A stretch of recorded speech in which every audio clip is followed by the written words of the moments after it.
Hey everyone, and welcome to another deep dive. This time we're going to be exploring the world of web app development in 2024. We've got some really interesting research to dig into. It's called "Starting Web App in 2024 Research Results," and it's got some really fascinating insights from a global survey of 508 developers hmm across 33 countries. So that's a pretty global snapshot. Absolutely, yeah. And I think what's so interesting about this research is that it goes beyond just saying, here are the popular tools and technologies. Mhm. It actually gives us a glimpse into how those choices are changing and why developers are adopting these new approaches. So it's really a fascinating look at how this whole landscape of web app development is being reshaped. Okay, so let's dive right in. One of the things that really jumped out at me right away was just this dramatic shift in how web apps are actually being built. Like, remember back in the day, you practically had to be like a coding ninja to even think about building a web app. Right. Seems like those days might be fading fast. Yeah, the data definitely shows that. So code-only approaches have plummeted from almost 66% in 2022 to just over 36% in 2024. So that's a huge drop in just 2 years. Wow. It really signals this massive shift. And it seems to be driven by, like you said, the emergence of these new tools and this growing demand for just faster, more efficient ways to build these applications. That takes us right to the rise of low-code code tools. But what's interesting is it's not just beginners, right, using these tools. Right, exactly. It's not just a shortcut for beginners anymore. What we're seeing now is that developers of all experience levels are incorporating these low-code, no-code tools into their workflows. And often, they're using them alongside traditional coding as well. So it's really becoming this best of both worlds approach. So it's less about like replacing coding completely and more about just having all the tools and using the right one for the job. Exactly. Exactly. It's about having the right tool for the job. And this shift in mindset is reflected in the popularity of these tools. WordPress, for example, has been the most popular low-code, no-code tool for 3 years running. But even within WordPress, developers often find themselves needing to do some coding to achieve those really advanced custom features. Right, that makes sense. Because as web apps get more complex and sophisticated, you need the flexibility. Sometimes you got to get your hands a little dirty with the code. Absolutely. So for someone listening out there who, maybe felt intimidated by the idea of coding in the past, this trend is good news. It means it's becoming more and more possible to bring your web app ideas to life, even if you're not, a coding wizard. Absolutely. And that actually raises an interesting question. With these new tools and approaches, like changing the game, what does it mean for the skills developers need to have? Will those traditional coding skills become less important? Or are we going to see a shift towards more hybrid skill set, where developers need to be really good at coding, but also know how to leverage these low-code, no-code tools effectively? It's almost like the definition of developer is expanding. Precisely, yeah. And speaking of changing definitions, we can't ignore AI. It's not just a buzzword anymore. It's actually becoming a fundamental part of web development. Yeah, and the numbers in this research are pretty mind-blowing.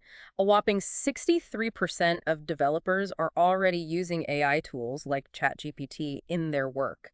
That's a huge jump from 50% just last year. Yeah, it's incredible how quickly things are changing. AI is no longer this, futuristic concept. It's a reality, and it's reshaping the way developers work. And it's not just about, speeding up coding, right? What I found fascinating was that developers are using AI for all sorts of tasks: learning, designing user interfaces, even generating whole sections of code. It's about augmenting human capabilities.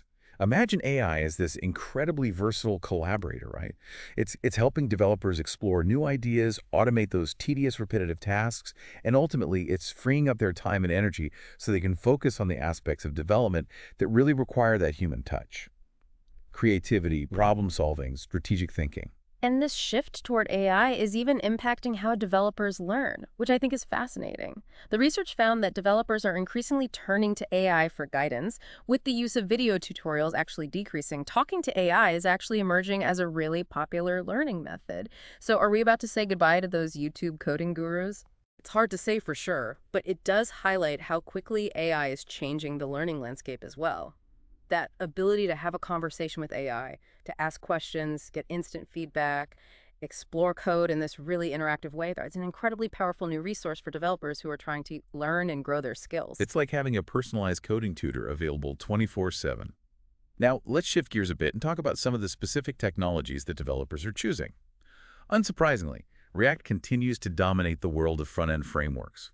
And it's especially popular among newer developers, which makes sense. It's got a large, supportive community, tons of online resources. React's popularity, I think, stems in part from its component-based architecture. Just it makes it so much easier to build these complex, reusable interfaces. So this modular approach allows developers to create these UI elements that can be reused and adapted across different parts of an application, which saves a ton of time and reduces code duplication. And then when we look at the back end, Node.js is still the top choice, which, isn't a surprise. Yeah, and it's really well suited for building real-time applications, things like chat applications or streaming services, due to its event-driven, non-blocking architecture. So its ability to handle a large volume of simultaneous connections efficiently makes it a very attractive option for web apps that need to be super high-performing, highly responsive. But it's not just about picking one technology over another, is it? The research also highlights this interesting trend where developers tend to favor specific pairings of front-end and back-end technologies. Right. It seems like certain technologies just naturally complement each other.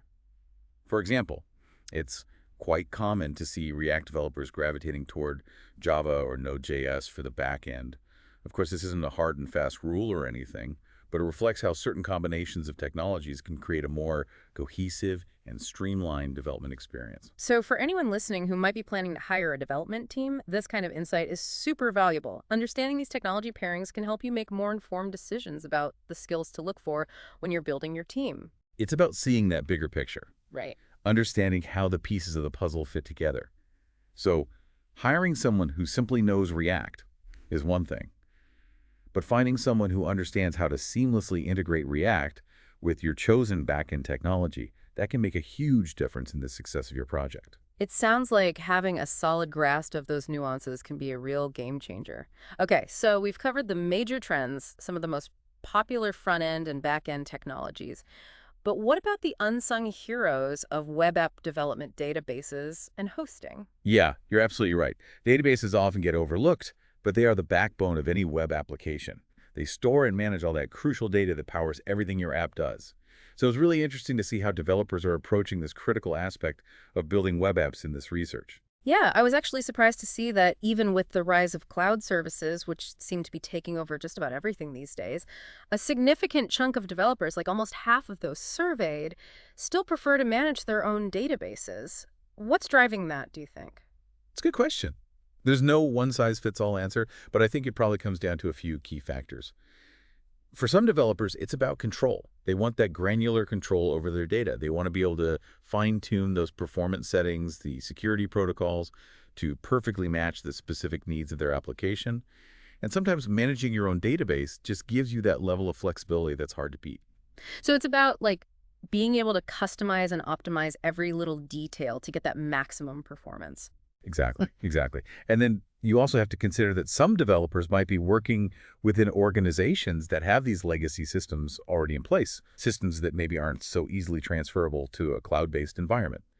Or they might have really specific data privacy requirements that necessitate keeping those databases on-premise or under their direct control. Right. So there are practical considerations as well. It's not always as simple as just jumping on that cloud bandwagon.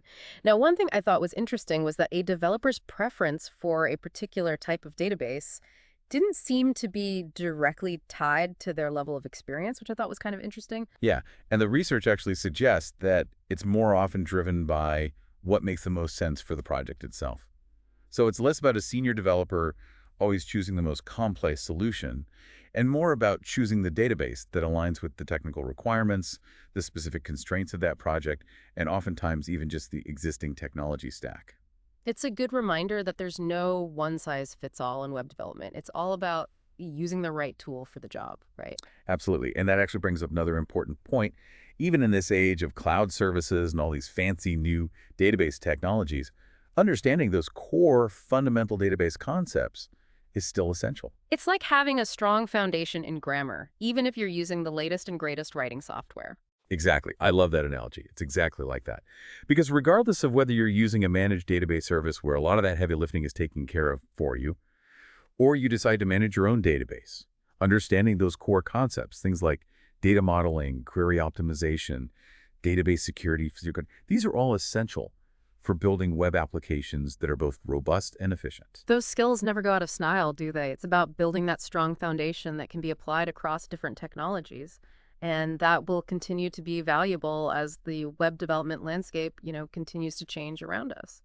Precisely. So we've talked about databases, but we can't forget about another critical piece of the puzzle, hosting. No surprises here. The research showed that cloud hosting services, like AWS, are still the go-to for most developers. Yeah, it seems like cloud hosting has really become the industry standard, and for good reason, right? It offers the scalability, the reliability, and of course that cost effectiveness that a lot of companies are looking for. Absolutely. It's become a no-brainer for a lot of businesses and developers. You get the infrastructure you need to deploy and manage your application without having to worry about the added headache and expense of managing all those physical servers yourself. But even with the popularity of these big cloud providers, we still see a good number of developers opting for alternative hosting solutions, right? That's right. And the research actually highlighted a good amount of variety in hosting preferences. Yeah. So we see some developers leaning towards those smaller cloud providers, companies like DigitalOcean or Linode, for example. They offer more affordable, streamlined solutions that might be a better fit for those less demanding applications. And then, of course, there are those who just prefer the simplicity and user-friendliness of platforms like Heroku or Netlify, which really abstract away a lot of that complexity of server management and deployment. So it's about finding that sweet spot between features, affordability, and ease of use, right? Exactly.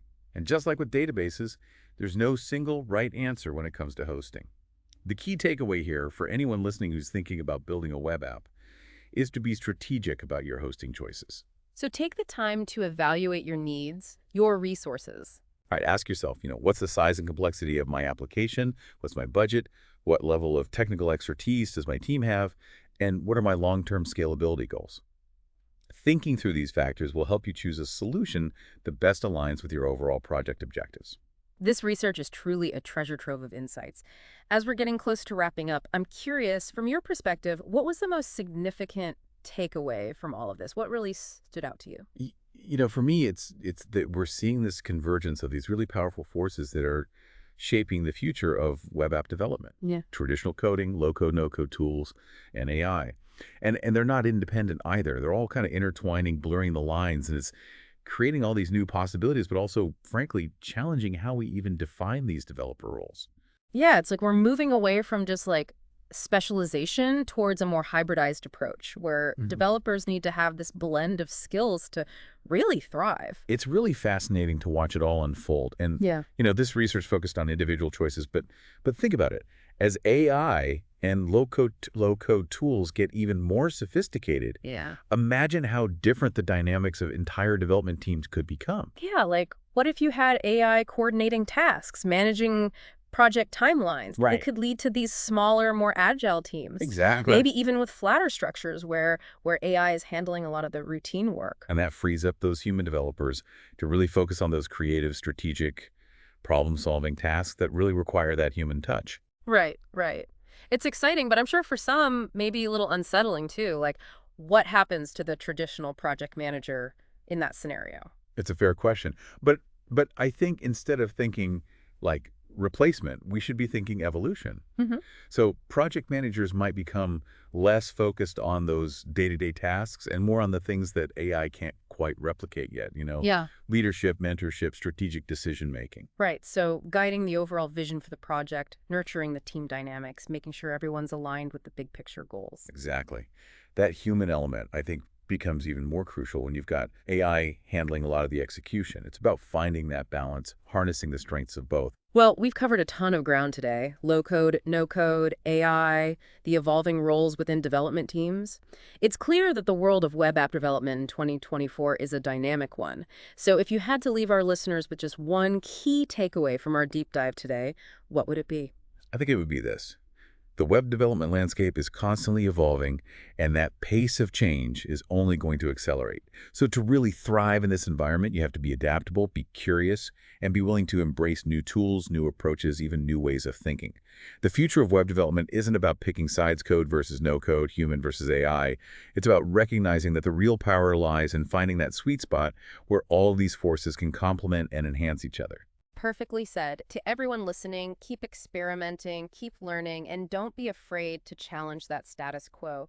That ability to adapt is an incredibly valuable skill to have in this rapidly changing world. Thanks so much for joining us on this deep dive into the world of web app development, and we'll catch you next time.